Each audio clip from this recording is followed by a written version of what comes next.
Oke teman-teman, itu tadi tentang pencatatan keuangan. Next berikutnya adalah kita akan bicara tentang HPP, ya, harga pokok produksi. Ada juga yang menyebut harga pokok penjualan. Kalau saya nyebut, saya lebih prefer sebenarnya lebih ke HPP. HPP itu lebih ke harga pokok produksi. Karena apa? Harga pokok produksi itu ya beban atau cost atau biaya yang kita keluarkan untuk bikin sebuah produk. Ada nih yang bikin kue gitu. Kue itu kan bukan cuma tepung yang ada, bukan cuma telur yang ada gitu di dalam satu kue itu. Ada tepungnya, ada telurnya, ada gulanya, ada kemasannya di situ. Di sisi yang lain ada alat yang digunakan. Karena kalau nggak ada alat yang digunakan, kue susah tuh, lama tuh bikinnya kan. Di sisi yang lain adalah kalau nggak ada orang yang bikin, ya kan mustahil telur sama tepungnya itu gabung kan sendiri gitu. Hal yang mustahil. Maka pasti akan ada tenaga orang untuk produksinya begitu. Nah, banyak orang yang ini seringkali saya temukan di lapangan ya. Mereka menghitung HPP itu hanya sekedar bahan bakunya aja dan lupa kemudian untuk menghitung bahwa ada biaya yang harus dia keluarkan selain bahan baku dan orang yang memproduksinya gitu. Biasanya itu tentang depresiasi alat, terus tentang listrik ya, kayak bikin kue kan pakai mixer dicolok listrik kan biaya juga gitu. Belum lagi untuk hal-hal yang lainnya gitu. Ini yang kemudian kita seringkali luput tentang HPP itu apa aja sih domainnya, apa aja sih bebannya. Supaya apa? Supaya kita tahu bahwa sebenarnya HPP kita itu angkanya tidak lantas terlalu tinggi ya dibandingkan dengan harga jualnya, ataupun tidak terlalu ya, kalau rendah banget bisa-bisa aja sih. Cuman kalau HPP-nya rendah banget dibanding harga jualnya, pertanyaannya customernya ada yang beli atau enggak gitu.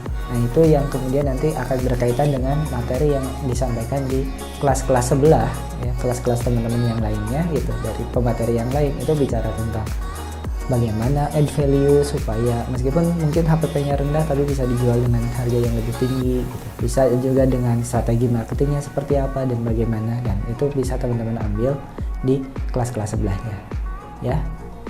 Sekarang kita akan bahas tentang HPP.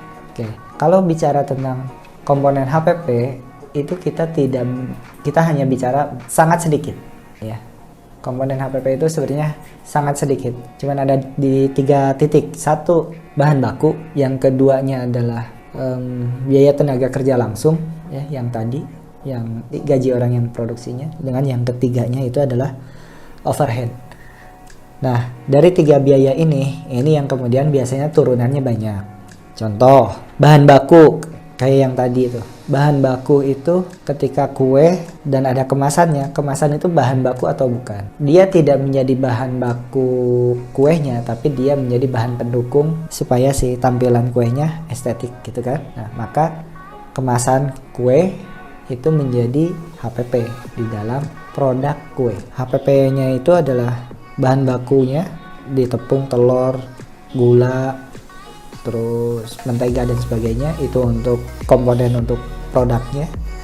Yang kemudian nanti ada yang namanya bahan pendukung. Bahan pendukung ya seperti kemasan, terus kresek biar tampilannya menarik gitu kan, kresek kemasan ininya, terus dusnya gitu.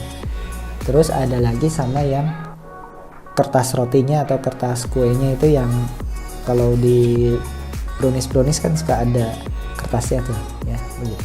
Nah, itu satu penyusun dari bahan baku. Nah, bagaimana dengan prakteknya teman-teman untuk bahan bakunya teman-teman untuk nyusun HPP ya mungkin bisa di breakdown lagi gitu. Bagi yang di fashion itu bukan hanya sekedar kainnya saja, tapi benangnya gitu kan, kancingnya, resleting ya, kemudian kemasannya, packagingnya begitu ya. Kemudian untuk tenaga kerja langsungnya apa? Ya selain yang tadi yang bikin kue, berarti terkait dengan gudang yang orang yang ngejagain gudang, maka dia juga termasuk dengan biaya tenaga kerja langsung. Kemudian ada admin produksi, maka dia juga termasuk dengan biaya tenaga kerja langsung. Admin produksi kayak gimana? Yang menyatat, misalkan ambil bahan gitu terus kemudian masukin ke tempat produksi gitu, dia yang mengadministrasikan supaya rapi gitu. Nah itu semua komponennya itu adalah komponen biaya tenaga kerja langsung ya, karena kalau tidak ada yang mengerjakan itu maka produk nggak jadi kan. Nah, maka itu yang disebut dengan biaya tenaga kerja langsung. Lalu bagaimana dengan overhead?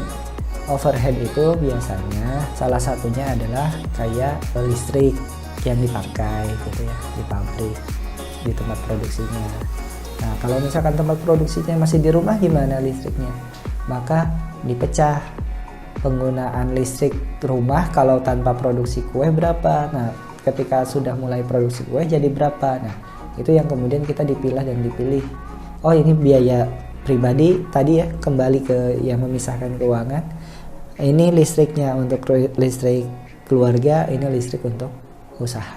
Nah itu overheadnya. Berikutnya adalah overhead depresiasi alat. Misal contoh, pasti kan ada mixer, ada oven, terus ada loyang gitu. Itu kan mereka ada usia pakai. Nah usia pakainya itu kira-kira kita prediksi, kita definisikan, kita hitung ya sampai tidak layak pakainya, sampai rusaknya itu kira-kira ini alat-alat berapa lama gitu.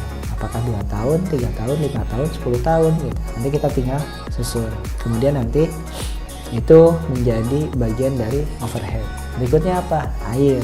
Misalkan airnya bayar PDAM, otomatis penggunaan air itu menjadi bagian dari, bisa jadi masuk ke overhead.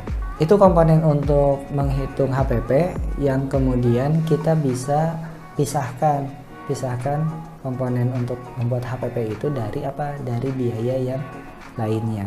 Bagaimana memisahkannya? Kita lanjut di materi berikutnya.